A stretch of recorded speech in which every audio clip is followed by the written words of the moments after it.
इस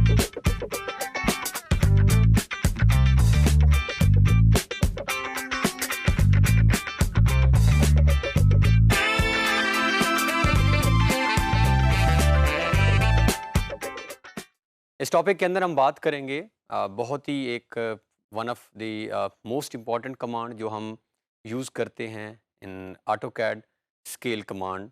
इसकी इम्पोर्टेंस देखेंगे, स्केल होता क्या है, और फिर हम कोशिश करेंगे कि हम क्विकली इसका यूज़ देख लें कि ऑटोकैड में इसको इस्तेमाल कैसे करते हैं। जब भी हम ड्राइंग की बात करते हैं किसी भी वक्त, तो ड्राइंग विदाउट स्केल जो है वो हम कह सकते हैं कि वो यूज़लेस हैं, उसकी कोई इम्पोर्टेंस नहीं है। क्योंकि स्केल की अगर हम डेफिनेशन पहले देख लें और फिर हम इसकी इम्पोर्टेंस पे बात कर लेते हैं।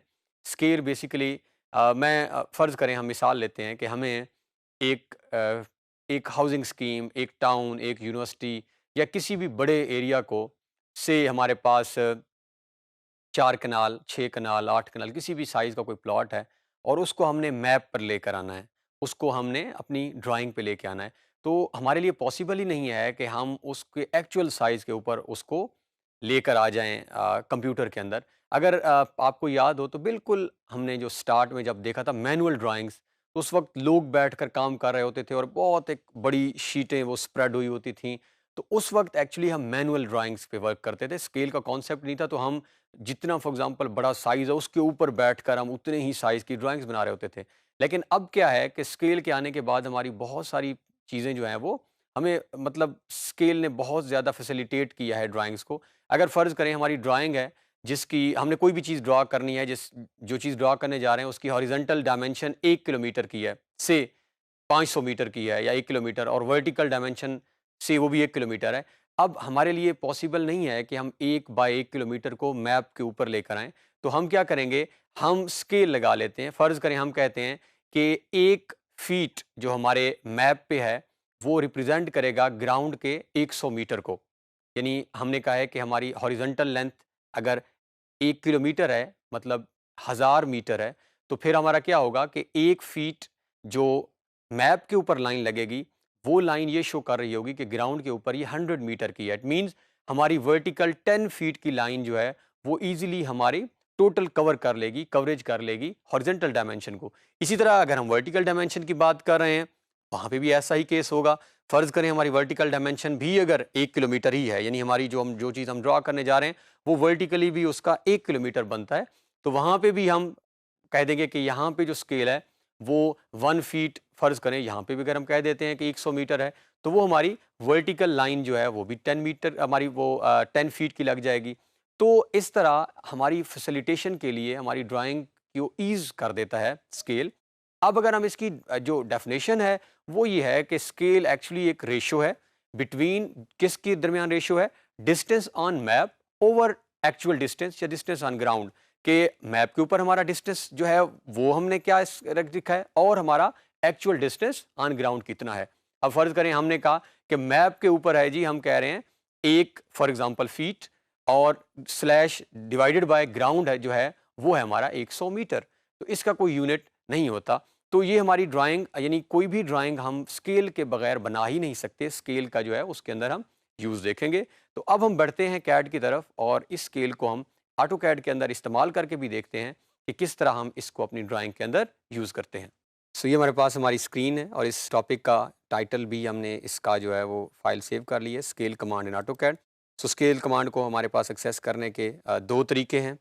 अगेन सेम, एक तो हम इसको जाके मॉडिफाई में से पिक कर सकते हैं, ये हमारे पास मौजूद है। और एक हमारे पास जो है वो हम सिंपल अगर एस सी एंटर करें, तो ये एक शॉर्ट की भी जो है हमारे पास मौजूद है। तो शॉर्ट कीज़ हमें काफ़ी असिस्ट करेंगी, आगे जाके हमारे काम को और आसान बना देंगी जैसे जैसे हम शॉर्ट कीज़ इस्तेमाल करते जाएंगे।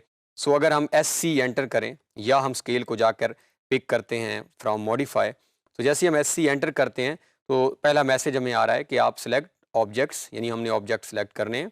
तो अभी क्योंकि हमारे पास कोई ऑब्जेक्ट नहीं है, तो इस कमांड को हम एंटर कर दें, या एस्केप का बटन, और हम कोई लाइन लगा लेते हैं ताकि हमारे पास, तो ये लाइन है से, और इसको हम कोई भी लेंथ दे देते हैं से 100 फीट जो है, इसको हमने लेंथ दे दी है। हमारे पास एक 100 फीट की जो है वो एक लाइन ड्रा हो चुकी है। इसको हम क्विकली एक बार DLI जो है ये लीनियर डायमेंशन लीनियर की शॉर्ट की है, जिसको हम डायमेंशंस में से भी जाके पिक कर सकते हैं, या अगर हम चाहें तो हम इस शॉर्ट की को भी इस्तेमाल कर सकते हैं, DLI एंटर। तो ये हमारी लीनियर क्योंकि लाइन है तो हमने कहा डायमेंशन लीनियर। सो अगर आप नोट करें तो ये हमारे पास एग्जैक्ट 100 फीट की लाइन ड्रॉ हो चुकी है। अगर आपको जब ये आप मेजर कर रहे होंगे कोई प्रॉब्लम्स होंगी तो हमने ऑलरेडी आपको बताया हुआ है कि आप डायमेंशन स्टाइल में से जाके टेक्स्ट हाइट और वहाँ से फैक्टर्स को जब चेंज करेंगे तो आपके पास। सो अब हमारे पास ये लाइन जो है वो लग चुकी है। अब हम इस पे स्केल की कमांड को अप्लाई करते हैं, SC एंटर करेंगे हम। जैसे ही हम एंटर करते हैं वही मैसेज जो थोड़ी देर पहले हमने देखा है, उस वक्त हमारे पास कोई ऑब्जेक्ट नहीं था, अब हमारे पास एक लाइन आ चुकी है। हम इस लाइन को सिलेक्ट करते हैं, एंटर करते हैं।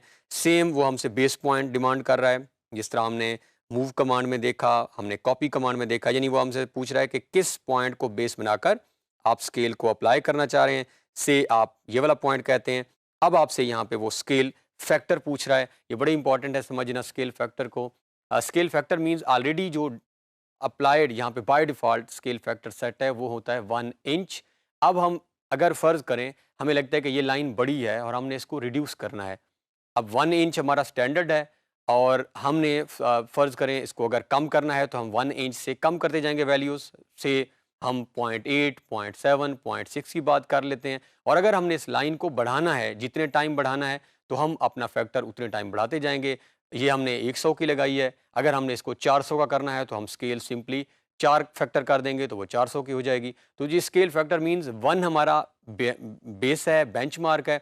इसको हमने बेस मार्क बेंच बनाते हुए अगर बढ़ानी है या कम करनी है तो हम इजीली कर सकते हैं। इसको हम ऑपरेट कर लेते हैं इसके अंदर। तो ये हमारे पास लाइन है, मैंने बेस पॉइंट सेलेक्ट कर लिया है और सपोज मैं अभी इस लाइन को स्केल फैक्टर देता हूँ और स्केल फैक्टर हम इसको दे देते हैं 3। और अब आपको पहले बताया हुआ है कि अगर आप यहाँ इंच का सिंबल न भी लिखें तो कैड इसको इंच कंसीडर करेगा। तो जब भी आपने अगर कोई यूनिट, अगर आपके यूनिट्स सेट हैं इंचेस के अंदर और आपने कोई डायमेंशन लिखी, आपने उसका यूनिट नहीं दिया, तो वो कैड उसको बाय डिफ़ॉल्ट इंच कंसीडर करता है। सो हम इसे एंटर करते हैं। जैसे ही हम एंटर करेंगे हम दोबारा Z एंटर A एंटर करके ये हमारे पास हमारी लाइन है। सो अब हम इसे मेजर कर लेते हैं और देखते हैं कि क्या इसने हमारी जो डायमेंशन है उसको 3 टाइम किया है या नहीं किया, क्योंकि हमने 3 का फैक्टर यहाँ पे अप्लाई किया था। अगर आप नोट करें तो स्क्रीन के ऊपर 300 जो है वो इस टाइम हो चुका है। तो ये हमारे पास स्केल फैक्टर का जो है वो यूज़ है, हमने यहाँ यूज़ कर लिया है। अब हम एक और लाइन लगा लेते हैं, हमने इसको 3 टाइम किया था तो ये 300 हो गया है। ये हमारे पास एक और लाइन है और इसको भी हम 100 फीट की लाइन लगा लेते हैं और ये हमारे पास 100 फीट की लाइन है। अब अगेन हम स्केल एंटर SC हम एंटर कर लेंगे और इसको हम सेलेक्ट कर लेते हैं, इसे एंटर करते हैं और ये हम बेस पॉइंट सेलेक्ट कर लेते हैं।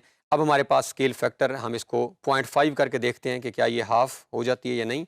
सो 0.5 एंटर और अब हम इसे मेजर कर लेते हैं। हम DLI डायमेंशन लीनियर, क्योंकि ये लीनियर हमारी एक लाइन है स्ट्रेट। सो ये 50 हो चुका है। तो इस तरह हम अपनी ड्राइंग्स के अंदर स्केल को वेरिएट करेंगे। अगर फ़र्ज़ करें हमारी हमें कोई चीज़ शॉर्ट, और ये सिर्फ लाइन में नहीं होगा, इस कमांड को हम किसी भी ऑब्जेक्ट के अंदर से हमारे पास एक रेक्टेंगल है उसको हमने बढ़ाना है या कम करना है, हम उसको भी कर सकते हैं। बाज़ औक़ात हाउसिंग स्कीम्स अगर आप बना रहे हैं, लेआउट प्लान्स जो हम शहरों में देखते हैं और वहाँ पे हमने जो बाउंड्री होती है बाज़ औक़ात उसे बढ़ाना होता है, बाज़ औक़ात उसको शॉर्टन करना होता है, तो हम ईज़िली जो है वो वेरिएट कर सकते हैं उस बाउंड्री के दरमियान भी। तो अब हमारे पास, हम इसको डिलीट कर देते हैं और अब हम रेफरेंस स्केल की बात करते हैं जो कि बहुत ही इम्पॉर्टेंट कमांड है। इसको हम आगे जब खसरा प्लान का हमारा एक लेक्चर आना है वहाँ पे भी क्विकली हम देख लेंगे दोबारा। फ़र्ज़ करें ये एक रेक्टेंगल है और मैंने इस रेक्टेंगल को जो है ड्रॉ कर लिया है लाइक दिस वन। ये एक रेक्टेंगल ड्रॉ है। अभी मुझे इसकी डायमेंशंस का बिल्कुल आइडिया नहीं है कि कौन सी साइड कितने फीट की है और हम इसको मेजर कर लेते हैं एक साइड DLI और से ये जो हमारी है इस साइड को मैं मेजर करता हूँ। ये मेरी 725 फीट और 5 इंचेस है। अब हम यहाँ पे रेफरेंस स्केल की बात करेंगे। रेफरेंस स्केल कहाँ इस्तेमाल होता है? फ़र्ज़ करें आप कोई भी ड्राइंग, आप कोई भी एक डिजिटल इमेज आपके पास मौजूद था, कोई स्कैन्ड इमेज मौजूद थी, कोई स्कैन्ड प्लान मौजूद है और वो प्लान आप लेकर आए हैं ऑटोकैड के अंदर और आपने देखा कि एक लाइन लगी हुई है, जिस लाइन की लेंथ जो है वो उस पिक्चर के ऊपर लिखी हुई है, ये 100 फीट की है और हम फ़र्ज़ कर लेते हैं वो ये वाली लाइन है और ये लाइन जिस पे मैंने अभी मेजर किया है, फ़र्ज़ करें एक पिक्चर मेरे पास आई हुई है और इमेज में लिखा हुआ है कि ये जो लाइन है, इसकी लेंथ जो है वो है, इसकी हॉरिजॉन्टल जो लेंथ है वो 100 फीट है। लेकिन जब मैंने मेजर किया है तो ये 725 फीट और 5 इंचेस आ रही है। अब मैं चाहता ये हूँ कि ये जो प्लान मेरे पास आया है, इसकी लेंथ जितनी लिखी हुई है वो एग्जैक्ट वही हो जाए जो मेरे पास उस पिक्चर के ऊपर है। लेकिन अभी करंटली जो है वो मेरे पास वो 7 टाइम्स से भी ज़्यादा इनलार्ज आ रही है। यानी एक्चुअल लेंथ जो पिक्चर में या प्लान में शो हो रही है, जो यहाँ नज़र आ रही है, वो 100 है और यहाँ पे 725 है। अब हम यहाँ पे रेफरेंस स्केल यूज़ करते हुए वो लेंथ जो है उसको उतना ही बना देंगे जितना कि उस पिक्चर के ऊपर या उस मेरे जो मैप आया हुआ है उसके ऊपर है। सो हम स्केल की कमांड लगाएंगे, ऑब्जेक्ट को हम सेलेक्ट करेंगे। अब आप जौन सी, अगर आपने इस लाइन को सिलेक्ट करना है तो आप इस लाइन को कर लें, इस ऑब्जेक्ट को करना है तो इस ऑब्जेक्ट को। सो हम अगर इसको एक्सप्लोड कर लेते हैं, ब्रेक कर लेते हैं ताकि ये हमारा ऑब्जेक्ट जो है हमने एक्स एंटर करके, अब हमारे पास ये लाइन है। इसकी अभी जो लेंथ मेरे पास आ रही है वो 725 फीट 5 इंचेस है, लेकिन इसकी जो एक्चुअल लेंथ है वो सपोज 100 फीट है। मैं उसको 100 करना चाह रहा हूँ। सो एस सी एंटर, मैंने ये लाइन सेलेक्ट की, मैं एंटर का बटन प्रेस करता हूँ। अब इसके साथ ही वो मुझसे सेम बेस पॉइंट। अब यहाँ पे फ़र्क है, पहले हमने यहाँ पे डायरेक्ट स्केल फैक्टर दिया था, अब हम स्केल फैक्टर नहीं देंगे और हम यहाँ पे रेफरेंस में आ जाएंगे। या हम आर एंटर कर दें, वो भी रेफरेंस पिक कर लेगा, या हम यहाँ पे रेफरेंस, क्योंकि अब हम रेफरेंस लेंथ पिक कर रहे हैं क्योंकि हमारे पास एक ऑलरेडी लेंथ मौजूद है और हम उसको चेंज करना चाह रहे हैं। सो मैं जैसे ही रेफरेंस लेंथ का बटन प्रेस करता हूँ, अब वो मुझसे दो लेंथ पूछ रहा है। सबसे पहले वो पूछ रहा है स्केल स्पेसिफाई रेफरेंस लेंथ, यानी वो लेंथ स्पेसिफाई करें जो आप मैयर कर चुके हैं। सो मैं कहता हूँ कि मैंने जो लेंथ मैयर की है वो है 725 फीट और 5, ये मैंने अपनी कमांड लाइन में लिख के एंटर किया। अब वो मुझसे पूछ रहा है कि नई लेंथ आप कितना देना चाह रहे हैं। अब मुझे पता है कि ये 100 फीट इसकी लेंथ की लाइन की लेंथ है। सो मैं इसको 100 फीट दे देता हूँ और इसको हम कर देते हैं एंटर। और अब अगर आप देखें, अगर हम इस लाइन को मैयर करें तो अब ये लाइन जो है ये DLI एंटर, और अगर हम इस लाइन को मैयर करें तो ये एग्जैक्टली 100 फीट की हो चुकी है। तो इस तरह जो है हम रेफरेंस लेंथ को अप्लाई करते हैं। हमने क्या किया, हमने यहाँ पे कोई भी एक ऑब्जेक्ट बनाया और उसकी पहले हमने खुद से लेंथ मालूम की जो कि 725 फीट और कुछ इंचेस बनी। फिर हमने कहा कि नहीं, इसकी एक्चुअल लेंथ जो है वो कुछ और है। हमने सिंपली जो प्रोसीजर अप्लाई किया, स्केल की ही कमांड अप्लाई की और स्केल फैक्टर देने की बजाय हमने रेफरेंस किया, जो है वो हमारे पास ऑप्शन मौजूद थी, उसको हमने इस्तेमाल किया। मैं क्विकली जस्ट एक गो के अंदर, ये सपोज हमारे पास अगेन एक लाइन है और DLI, इसको हम सबसे पहले मैयर करेंगे। जब भी हमने रेफरेंस स्केल यूज़ करना है, सबसे पहले हम अपने मैप में से किसी एक लाइन को मैयर करेंगे और हम देखते हैं ये 399 फीट 7 इंचेस।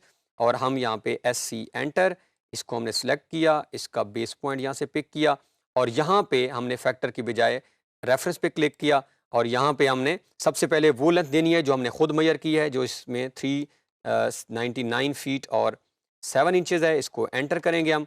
इसके साथ वो हमसे न्यू लेंथ पूछ रहा है, से 50 फीट है।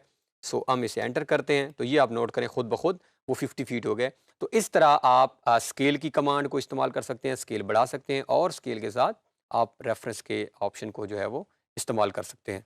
तो इस टॉपिक के अंदर हमने स्केल कमांड का जो है वो सबसे पहले इंपॉर्टेंस देखने के बाद इस्तेमाल किया है और हमने देखा कि किस तरह एक सिंगल लाइन को जब हम स्केल और उसका फैक्टर यूज़ करते हैं, अप्लाई करते हैं, तो वो क्विकली इनलार्ज हो जाती है। यही स्केल फैक्टर हम जाकर डायमेंशन स्टाइल में आप जब जाएंगे तो वहाँ से भी आपको नज़र आ जाएगा। अब यूनिट्स आप सेलेक्ट कर रहे होते हैं और हमने देखा कि फिर हमने साथ उसका रेफरेंस स्केल भी इस्तेमाल किया कि अगर हमारे पास कोई हम किसी लाइन की लेंथ को बदलना चाह रहे हैं और हमारे पास जो मैप की लेंथ है वो कुछ और है और हमारे पास एक्चुअल लेंथ कुछ और है, तो किस तरह हम रेफरेंस का ऑप्शन इस्तेमाल करके उस स्केल को रेफरेंस स्केल बना सकते हैं। आई होप कि इस कमांड के बाद जब हम इसको आगे जाके प्रोजेक्ट में इस्तेमाल करेंगे तो ये हमें काफ़ी असिस्ट करेगी।